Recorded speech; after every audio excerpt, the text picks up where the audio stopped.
एक बाबा जी फरमाते हैं कि अगर ज़िंदगी बनानी है तो बेटा किसी भी लड़की के पीछे मत भागो, बल्कि उस लड़की का पर्स चोरी करके भागो।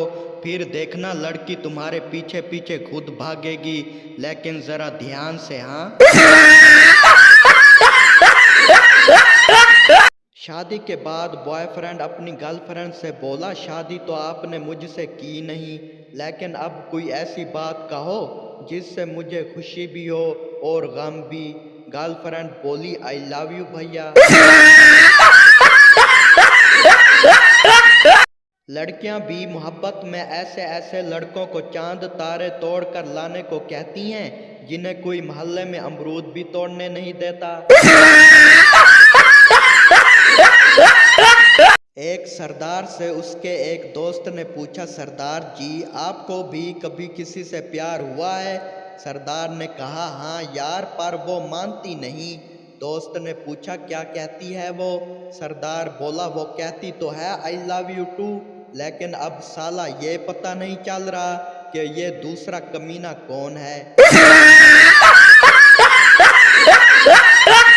एक नई एप्लीकेशन आ गई है, 1 घंटे तक मोबाइल को हाथ ना लगाओ तो मोबाइल से आवाज आती है, साहब आप जिंदा तो हो ना या मर गए हो।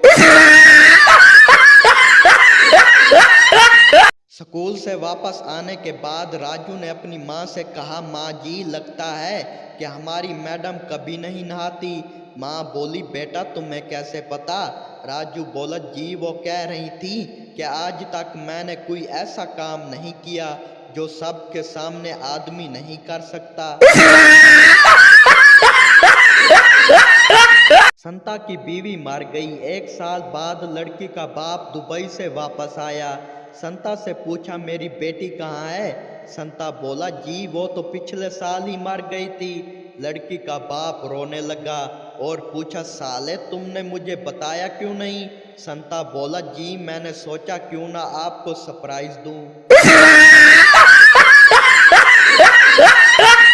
घर की मालकिन ने नौकर को समझाते हुए कहा कि देखो, मैं तुम्हें दिन रात खुश रखूंगी, लेकिन मैं कभी कभी गुस्से में बहुत ज़्यादा बोल देती हूँ, बुरा मत मानो। नौकर बोला, मालकिन वो तो ठीक है, लेकिन तुम भी जहन में रखो कि नौकर और शौहर में फ़र्क होता है। बीवी बोली, तुम मछली पकड़ने जाते हो तो कहाँ जाते हो? शौहर थोड़ा हिचकिचाते हुए बोला, तुम क्यों पूछ रही हो?